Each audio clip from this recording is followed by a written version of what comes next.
Hello, my name is Vince Southblessed, owner of CrownRoot, creator of Indigo Babies and Destiny Spectrum. So this is how to make an anime part 4, and this video is being specifically recorded for Alcon Anime League Convention 2015. So hopefully what would have happened is before this video was played, you would have been played the how to make anime part 2, which went through the sketch and animation development process for my prototype. So to start this off, just to show you something that I've already showed on part 3, but just to go again because I like it and it is relevant, here is the finished version of that prototype. So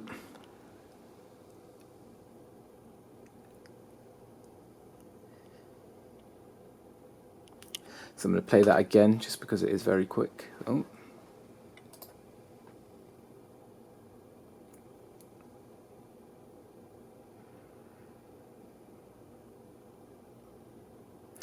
So there is my prototype, and as you can see there, so now I have physically gone through the process, and even though it is only 4 seconds, we have actually made an anime. So about a month ago, we actually released a different animation. This was a sprite animation, which was developed by the same creators of 1 Minute Melee and the Death Battles as well. So we've done some different animations, but in terms of actually making an anime, because to summarize what was gone, which is basically said in previous episodes, the reason why I kind of got on this journey in this particular way is because as a transmedial producer, so as somebody who's got stories and worlds in their heads, I know that I want to create an anime.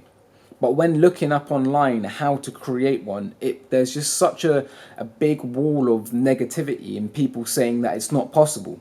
But what I couldn't understand is everybody's saying that it's not possible just because of finances.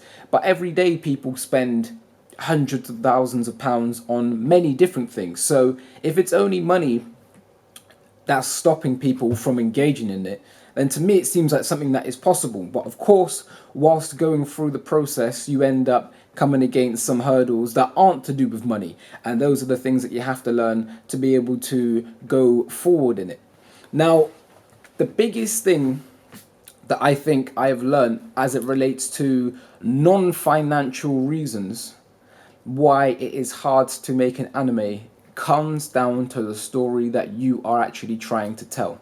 It may sound obvious, but that's basically what it comes down to, is that you need to have the actual story clear in your head, what it is that you're trying to transform into an anime. So following on from that, in terms of an actual practical thing of what you can do, if you genuinely want to create anime, if you are watching this as somebody who actually wants to create an anime, I would suggest, and what I think you need to do, is you have to create a comic, you have to create a manga. So again, this may seem obvious, but when it actually goes through taking steps, these things end up becoming harder than you think, because actually earlier on, when's this going to be? This is going to be out on the Saturday. So on Friday, I actually came down to the con.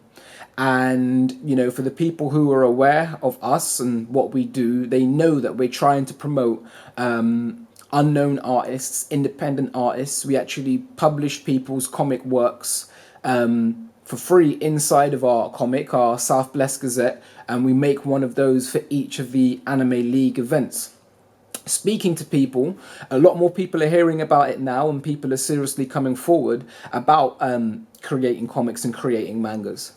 But multiple times I've spoken to people who have had stories in their head for 5 years, stories in their head for 6 years, 7 years, and even 8 years. But people haven't created their first episodes. So again, if you're serious about creating an anime, you need to create a comic or a manga. If you're serious about creating a comic or a manga, then you have to create your first episode. Now, again, this may sound simple, but it is so fundamental, and it's a difficulty which I've actually found, because one little kind of experiment that you can go and do in your own time is think about your favorite manga, or no, think about your favorite anime, and think about what the first episode was like. This was a really interesting thing for me as I was kind of doing research for the anime. So obviously I watch a lot of anime anyway, but when I decided that I wanted to create one, what I was doing is I was watching the first episodes of anime, not only in the genre which I generally watch, which is shonen. I like shonen, I like standard battle mangas, I like non-standard battle mangas. I like the shonen stuff. I like the stuff that is typically made for young boys. But I was watching, some different types of anime in their first episodes. And the thing that I don't have a definitive answer, but it's a question that I'd want to pose to you, is it actually possible to create a first episode of an anime that completely summarizes what's going to go on in the world? Because, as you lot will know, the Japanese way of storytelling is very different to the American/Western way of doing it. Animes can go on for extended periods of time, indefinitely, depending on the popularities, whereas Western storytelling has very finite beginning, middles, and ends. That's all being said because that's the first major challenge that you're going to have. But I say this so that you can take that into consideration when you're procrastinating and you're not developing your first episode for all of these reasons. Understand that actually it's hard for anybody, and actually, like I'm saying, go back to your favorite anime, watch that first episode, and you'll probably be surprised. Because for me, I know when I'm watching stuff seriously, not just for like research, I usually give stuff 6-7 episodes. But guess what? From a financial business level, we don't have that freedom. We don't have the opportunity just to make 6 episodes. Like you've seen with my prototype, I've had to start with a 4-second prototype to actually really get this moving. So it's so important, if you are serious about creating anime, you need to commit to that first episode. Because spending 7 years, 8 years developing a story and you haven't got your first episode, you're actually taking part in a form of procrastination. So world creation is amazing, and it's so much fun, and it's something that I think actually needs to be taken very seriously as well. When it comes to developing these anime, when it comes to developing these stories, when it comes to developing the manga. But in terms of actually making tangible steps towards having something developed, having something that is going to be published, having something that may develop into an anime, you need to go through that first episode. So within that first episode, when you're breaking down the first episode, now we have to talk about your main character. And again, this is something that typically people have more worked on. They have developed the main character and they have developed the look. So I don't think that one's going to be so hard for people to get round. But again, it's an important element, and it's an important element that needs to be going, kind of breaking down the scale. So you've got the anime, then you've got the comic manga. Underneath that is the story. Within the story, then you've got your first episode, and within your first episode, you have to have the introduction of your main character.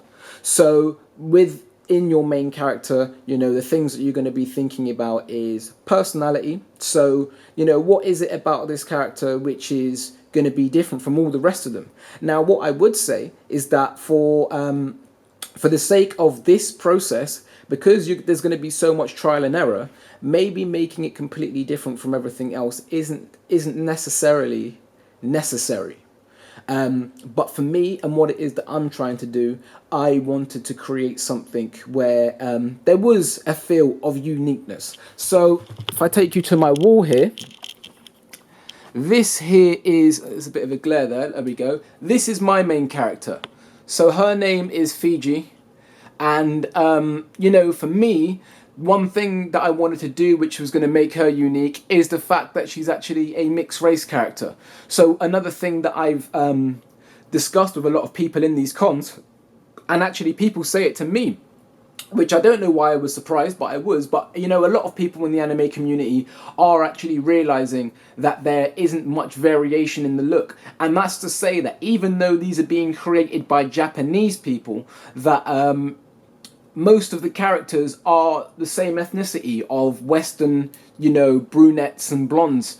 You know, you got the crazy hair colours, but they're all fictional. In terms of the actual phenotypes and ethnicity, they're all the same. So that's the one thing that I've done to try and make my thing a little bit different. In terms of personality, you've kind of got the fiery, rebellious character, which will feel familiar.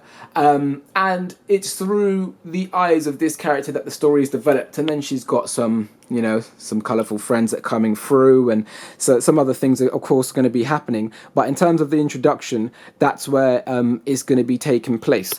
So I say that and I go through that. That will come back to what I was saying previously about the genres. So I was watching loads of different genres on the first episode to try and just see more about this development of the first episode. But as it relates to my story, I know that mine is going to be a shonen.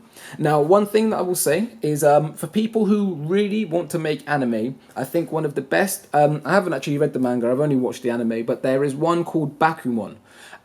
So that's Bakumon, Bakumon. And that was actually created by the same people who did Death Note. And it's about a illustrator and a writer trying to create an anime. And this anime just jumped at me, literally just the words. I didn't see any visuals. I think actually on a subliminal, I walked into Forbidden Planet like 6 months before, and they had it up as one of their mangas that they were showcasing. But I actually watched this manga whilst I was developing my first StoryWorld, which was Indigo Babies. So it actually came at the perfect time. When you watch this anime, you will see not only the developmental process, but you'll see the ins and outs of the manga and anime industry through the eyes and through the kind of organization of Shonen Jump. So I think basically in it, it's like a fictional version, but it was actually published through Shonen Jump, and it does show you the kind of the structure of it.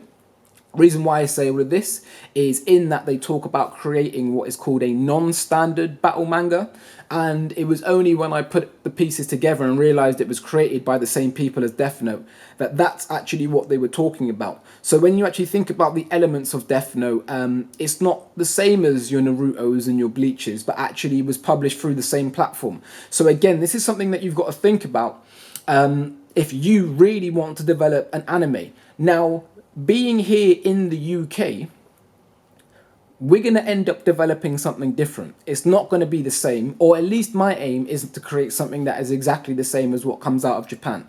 So it's not to say that that there is going to be the genre already exists that you want to create.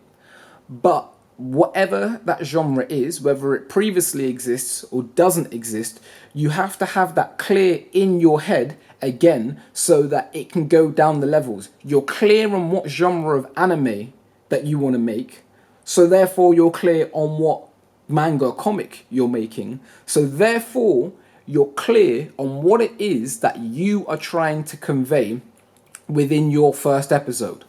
Now, at the Bristol Anime Con, the last event for the Anime League of this year, my plan is to release Destiny Spectrum, which is my second story world that I've created. The animation that you've seen on the screen is actually from Destiny Spectrum, and for some of you who have been buying the comics, the comics that we've been selling at the Anime League events, you might have seen some of the posters. So up here are some of the posters that we've been creating and that have been getting put into some of the comics. That one's like a favorite of everyone, and actually that is that's actually a double page spread that is going to be in the first episode. But this poster here is one that people may have seen, and that is the poster that we actually animated, which you should have seen in How to Make an Anime Part 2, how we went through that whole process. So again, by being clear on what genre it is that I was trying to create, which was a shonen, hopefully you can see those shonen elements even in only the 4-second anime clip that we've created. Now, inspired by the dialogue and the terminology used in Bakuman, I also wanted to create a non-standard battle manga. So that was to say that I wanted to create something that had a shonen feel but had a different element to it, something that was different. Now, whereas in Death Note, the difference was the form that the violence came in. So even though you've got the Shirigami, or the essentially the ghosts, the spirits, the demons, they don't actually do any fighting in it. So by having them present made it more of a shonen, but they didn't do any of the fighting, and that's what made it non-standard. What my version is, what I'm going to do is I am going to create a shonen story where males do not exist in the world. They just don't exist. There are only female characters in the world. So obviously shonen means young boy. So that's why all of the shonen characters typically are males. And even where there might be some anomalies where they're not just males, they're obviously present, and they're obviously a big part of it, because you usually need the young male so that the young males can identify with them. My plan is to completely do away with that and to create a standard battle manga in its story, in its development, in its use of weapons, items, magic, confrontation, world exploration, all of that sort of stuff, but only females exist in it. The reason why I did that, one, actually because the picture that I saw, it was a girl's drawing that I used to see at the early cons before we used to sponsor the events, when I was going just as somebody to go and see stuff. She did this amazing drawing, and it was the inspiration for Destiny Spectrum. You know, I sent her the messages, and when it comes out, of course, you'll be getting her copy. But she said that she only drew female characters. So initially, when I first created the story, I wanted her to draw it. But then it kind of took a life of its own and started developing into something else. But that was the initial actual reason why. Because she only drew female characters, I was like, oh, let me play with that idea. Also, the second thing is, again, when you're serious about doing this, you might have to let one of your stories go. You might have to let one of your babies go. And I had to do that literally with Indigo Babies. So I'm still developing the Indigo Babies world, but I'm doing it in different ways. So the animation came out for the second part and stuff like that. By letting go of the first one, I had to do some things that would make my second story different enough so that I wasn't just constantly recycling what I'd already been through on the first one. So again, by making it so that there were only females in this world, that would mean that if I had an idea, it would be very clear in my head, is this an idea that could go into Indigo Babies, or is this an idea that was made for Destiny Spectrum? So that was another reason why I chose to do it in that way. And it did work. By having that kind of difference, it's kind of helped clarify what the worlds are. And then also, the other reason why I did it is because Indigo Babies is a first world parallel. So what that means in terms of, like, that's sub-creating terminology for the fact that it's actually set in the real world. It's actually set in Bristol.